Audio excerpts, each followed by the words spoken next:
Waalaikumsalam warahmatullahi wabarakatuh. Ya, selamat pagi kepada bapak-bapak, ibu-ibu semua, para tamu undangan yang hari ini sudah berkesempatan hadir dalam acara yang diadakan oleh kami mahasiswa dari Universitas Binawan dalam rangka melakukan musyawarah masyarakat kota yang pertama warga RT 01 di Kelurahan Cideng Barat, Jakarta Pusat. Pertama-tama saya ucapkan terima kasih kepada Ibu Kepala Puskesmas yang sudah datang. Ya, terima kasih Ibu. Lalu kepada Bapak Lurah Kecamatan Cideng Barat, Jakarta Pusat. Ya, kepada tokoh masyarakat yang diwakilkan oleh Kepala RT dan Kepala RW. Kepada seluruh warga dan ibu kader yang sudah berpartisipasi dalam memajukan kesehatan masyarakat. Terima kasih.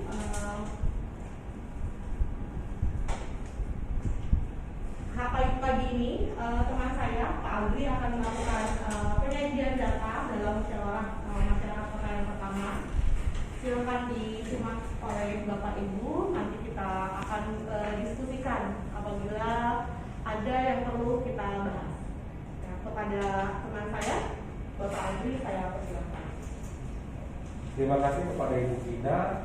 Dari hasil data yang kami kumpulkan untuk warga RT 01 Kelurahan Cideng Barat, Jakarta Pusat di tahun 2021, untuk distribusi kepala keluarga, total jumlah kakaknya itu ada 100 kakak, di mana jumlah jiwanya ada 350.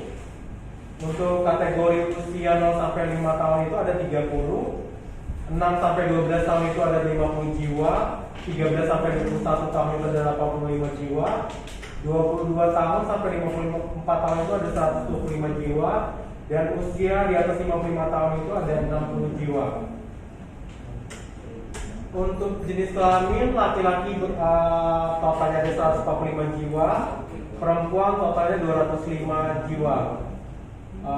Untuk agamanya, Islam itu ada 200 jiwa, Katoliknya 45 jiwa, Kristen Protestan itu 55 jiwa, Hindunya 30, Buddha 20, Konghucu 10. Untuk tingkat pendidikan, yang pertama itu untuk yang tidak bersekolah itu ada 10 jiwa, SD ada 60, SMP 95, SMA 135, dan perguruan tinggi ada 50. Untuk suku terbanyaknya ada 4 ya. Yang pertama itu Jawa 165 jiwa, Sunda itu ada 100 jiwa, Batak ada 35 jiwa, dan Betawi 50 jiwa. Untuk pekerjaan, pegawai negeri sipilnya ada 50, swastanya ada 150, untuk pedagang 75 jiwa, dan yang tidak punya pekerjaan itu ada 35 jiwa. Untuk kepemilikan rumah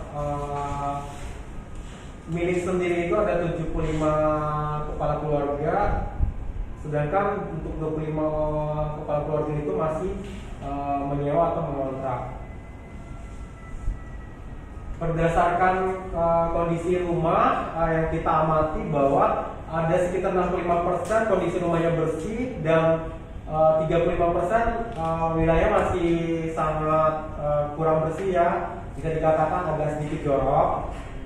Nah, didapatkan ini sebagian kita dapatkan ya, ini belum final. Ada masalah kesehatan kita ambil, itu salah satunya karena yang datang di sini banyak para lansia. Jadi ini ada 4 masalah yang kita dapatkan. Yang pertama itu hipertensi, ada totalnya ada 35, penyakit gula itu ada 15, asam urat itu ada 6, dan penyakit mah ada 4. Dari total lansia tadi kan ada 60 orang ya. Jadi ini total dari masalah yang kita temukan. Demikian untuk penyajian data, saya kembalikan kepada moderator. Ya, terima kasih kepada Bapak Agri yang sudah menyajikan distribusi data kependudukan di RT 01 Kelurahan Cideng Barat. Data ini, ibu-ibu, bapak-bapak, kami dapatkan dari dari data yang didapatkan dari puskesmas, lalu dari kelurahan, dari masyarakat, terutama ibu-ibu kader yang banyak membantu dalam pendataan. Nah, dari data tadi kita bisa simpulkan ya, bukan simpulkan sih, ada beberapa yang kita temukan, yaitu diantaranya masalah kesehatan yang terjadi di masyarakat. Yang pertama itu dengan nilai tertinggi ada hipertensi ya, hipertensi pada lansia, lalu diabetes mellitus atau DM, asam urat dan sakit mah. Nah, menurut data yang kami dapatkan seperti itu, di sini kita tujuannya akan mendiskusikan langkah apa yang akan kita ambil, atau dari data yang disajikan tadi apakah ada pertanyaan atau ibu bapak sudah jelas? Sudah jelas ya bapak ya? Oh iya, alhamdulillah sudah jelas. Nah, jelasnya itu di yang mana ya jelasnya? Atau bapak siapa? Boleh? Itu Bapak Agus, Bu. Bapak Agus. Oh, Pak Agus ya, Pak Lurah. Oh, Pak Lurahnya tahu ya nama warganya. Baik, silakan Pak Agus. Tetangga, Bu. Oh, tetangga. Oh, baik. Ya, Pak Agus, bagaimana menurut Pak Agus dari data distribusi yang kami tampilkan mengenai hipertensi pada lansia, DM, lalu asam urat, dan nampaknya di sini kasus hipertensi paling tinggi. Nah, Pak Agus sendiri apakah mengalami hipertensi, Pak? Ya, terima kasih Bu. Jadi memang saya sudah 4 tahun tadi mengatakan hipertensi, tapi ya susah untuk ke puskesmasnya Bu. Kalau kesulitannya di mana, Pak? Susah ke puskesmasnya maksudnya? Susah bergeraknya Bu, saya nggak mau ke puskesmasnya. Oh, bisa jalan tapi nggak mau ke puskesmas gitu ya? Mungkin kalau ada kader atau dari puskesmas ke rumah gitu jemput bola itu dari usia saya yang memang susah jalannya, kalau bisa ke rumah mungkin lebih terkontrol ya. Oh, baik. Jadi pelayanan kesehatan diharapkan prima gitu ya Pak ya? Oh, baik. Selain Pak Agus ada lagi? Ada lagi ibu-ibu? Kenapa selain tidak bisa bergerak ke puskesmas ada lagi ibu atau bapak? Oh ya ibu, ya silakan ibu. Saya Ibu Eko. Keluhan saya sih kalau mulai datang ke puskesmas itu karena nggak ada yang nganter juga ya, karena saya hidupnya sendiri di rumah, jadi nggak ada kendaraan juga ke sana, kalau jalan kaki jauh gitu. Itu aja sih jadinya. Ya kalau bisa ada yang datang ke sini dan warganya yang sudah lanjut usia kayak saya gini bisa diperhatikan. Baik, berarti dua-duanya punya masalahnya hampir sama ya, pelayanan kesehatannya yang diharapkan bisa ke rumah seperti itu ya. Ada yang lain lagi tidak masalahnya, supaya masalah ini kita bicarakan bersama, nanti kita pecahkan bersama di dalam acara ini. Yang lainnya barangkali dari misalnya memang sudah sakit hipertensi tetapi tidak minum obat dengan teratur, atau pola makannya yang belum bisa berubah, itu ada masalah seperti itu di antara ibu-ibu atau bapak-bapak? Mau bertanya ya? Iya, silakan Pak. Gini Bu, saya melihat menanggapi yang tadi dibicarakan dari mahasiswa. Kebetulan ada Ibu Puskesmas dan Pak Lurah ya. Di RT kami itu banyak lansia-lansia yang perlu diperhatikan, terutama dalam pendataan mungkin ya, pendataan dan kunjungan puskesmas kurang. Nah, dan dulu pernah ada pustu untuk lansia, cuma sekarang udah tidak aktif lagi. Itu mohon ditanggapi mungkin seperti itu sih. Terima kasih. Baik, rata-rata di program puskesmasnya ya, kebetulan Ya, kita gitu. ada ibu kepala puskesmas nih. Barangkali nanti dari ibu kepala puskesmas ada tanggapan sementara ibu sebelum masalah ini kita bicarakan bersama. Saya persilakan. Baik, terima kasih kepada para warga. Sebelumnya saya di sini sudah pernah memprogramkan seperti itu.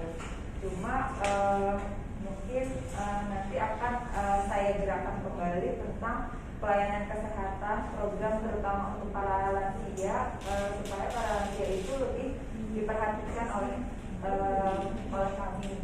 Terus kami juga akan mengadakan fasilitas supaya lansia juga bisa terkontrol dari tadi kan kita lihat ya ada penyakit hipertensi, diabetes dan lain-lain.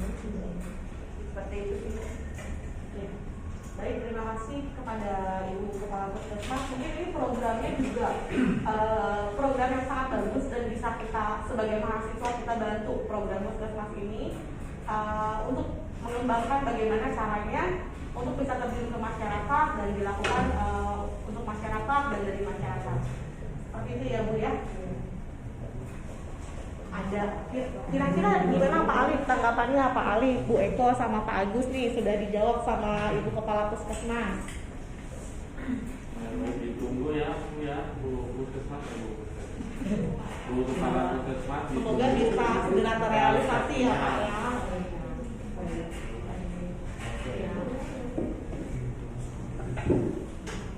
Nah di sini tuh kita dari mahasiswa tuh ada penentuan scoring namanya nih Bapak Ibu. Scoring di mana scoring kita itu ada 3. Ada yang 3 ini, scoring 3 ini adalah harus segera diatasi. Lalu yang kedua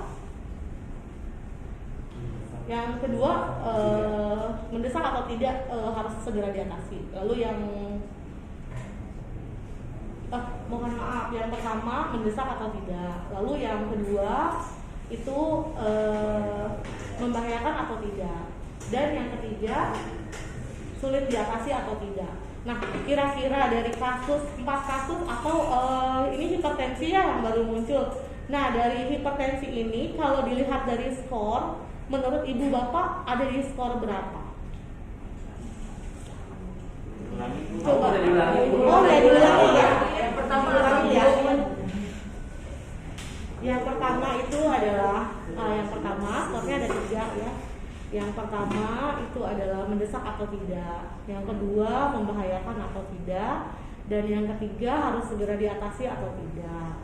Seperti itu. Nah, saya mau bertanya kepada Bapak yang di belakang. Menurut Bapak yang pakai baju biru ya, silakan berdiri nih Bapak yang di belakang yang pakai baju biru.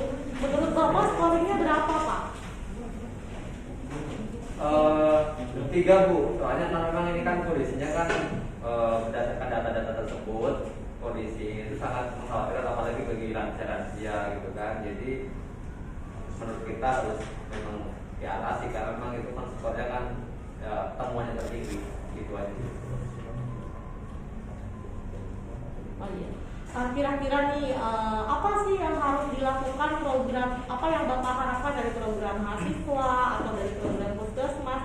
Intervensinya selain tadi ada datang dari program puskesmasnya langsung, lalu mendampingi lansia, itu menurut Bapak seperti apa? Atau ada nggak sih menurut Bapak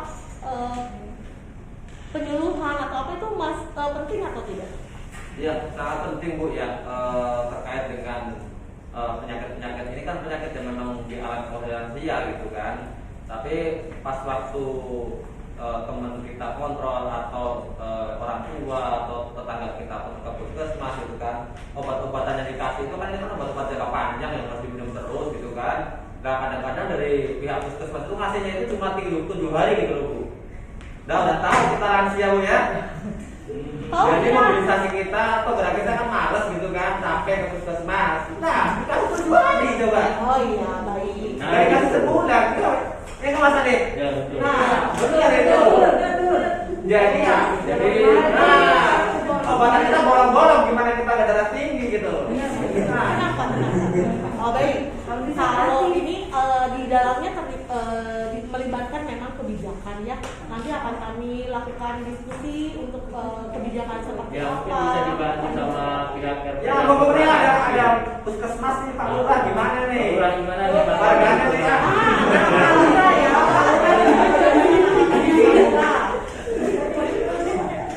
Baik, terima kasih Pak. Tolong disampaikan Pak ke Bu Lurah itu. Nanti kelurahan akan memfasilitasi setiap program-program dari puskesmas kepada warga. Ya Bu ya. Kami siap untuk memfasilitasi sekiranya kalau pihak puskesmas mau mengadakan penyuluhan, kita akan instruksikan kepada RT RW agar menghimbau masyarakat untuk ikut aktif apabila nanti ada masyarakat mahasiswa ataupun dari puskesmas mengadakan penyuluhan. Saya rasa itu saja yang bisa saya sampaikan selaku kepala kelurahan. Satu lagi nih Pak Lurah, kalau namanya warga yang lansia-lansia yang nggak ada anaknya sendiri hidup di rumah, makanan perlu diperhatikan kayak gimana nih Pak Lurah? Bantuan makanan juga nggak ada nih Pak Lurah, jadi kita kalau makan seadanya. Kalau cuma pakai garam berarti kita nggak ada makanan.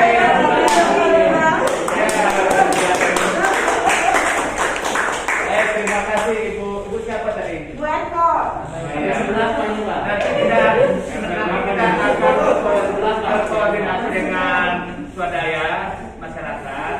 Siapa tahu nanti mereka bisa memberikan penjelasan. Pak RT ya? Siap, siap Pak Lurah. Ya, nanti akan kita pikirkan untuk ke sana. Beneran Pak RT itu. Terima kasih kepada Bapak Lurah, Bapak RT, Kepala Puskesmas yang merespon sangat positif ya dari hasil diskusi kita hari ini, hasil musyawarah kita kali ini. Mudah-mudahan kedepannya kami semua bisa memberikan solusi yang baik, ya, memberikan solusi yang baik untuk seluruh masyarakat semua dan untuk mengatasi masalah kesehatan yang terjadi di masyarakat. Nah, amin. Ya. Harus mulai jangan ada data-data aja nih. Realisasinya nih data-data aja. Baik ya Pak Selamat. Ada Pak RT. Iya, tenang Pak Agus, nanti snacknya di setelah acara ya. Karena sedang pandemi kita ada makan bersama, nanti Pak Agus boleh bawa pulang ya. Bapak-bapak, ibu-ibu ada keluhan lagi nggak? Mumpung ada mahasiswa kita, ada kepala puskesmas. Banyak Pak keluhannya Pak. Bantuannya ini kemana bantuan? Mungkin kelurahan dan Bu Puskesmas tahu. Baik, untuk bantuan nanti kita bicarakan terlebih dahulu ya Pak ya. Oh, baik. Kita konsentrasi dulu terhadap masalah kesehatan yang terjadi. Nah, berarti kalau sekarang dari hasil musyawarah kita sudah banyak ya keluhannya, lalu sudah banyak harus menyusun program ya dari baik dari mahasiswa maupun dari tingkat mulai dari RT RW, kelurahan, dan yang paling utama adalah puskesmas ya. Ya, terima kasih saya ucapkan kepada ibu-ibu, bapak-bapak yang sudah berpartisipasi untuk mengaktifkan musyawarah ini sehingga kita tahu nih masalahnya di mana sih dan harus segera kita atasi dan langkah apa saja yang harus kita ambil. Terima kasih untuk Bapak Kelurahan, Bapak Lurah. Oh iya, untuk selanjutnya mungkin akan diadakan musyawarah mufakat kota ya, kota 2 yang akan kita lakukan untuk membahas mengenai masalah tadi yang sudah diungkapkan. Nah, untuk langkah-langkah dan lainnya itu nanti kita akan bahas di musyawarah mufakat kota yang kedua. Mohon kesediaannya nanti untuk ibu-ibu dan bapak-bapak hadir kembali dan semua ya, untuk Bapak Lurah, dari tokoh masyarakat, dari kepala puskesmas, supaya nanti kita sama-sama mendapatkan solusi terbaik untuk mengatasi masalah kesehatan yang terjadi di warga 01 Kelurahan Cipayung Barat. Kira-kira bapak-bapak punya waktu kapan ya biar nanti mahasiswa bisa menyesuaikan dengan waktu luang bapak dan ibu semuanya? Yang sibuk nih Pak Ali, yang sibuk nih Pak. Langsung aja Pak, gimana Pak? Jadi gini, baik, nanti mungkin ya kita akan sepakati dengan semuanya, karena program ini pun harus kita bicarakan dulu, kita susun rencananya, kita cari solusinya bersama-sama, nanti kita diskusikan kembali. Ya, biasanya 2 minggu lagi. 2 minggu lagi di hari.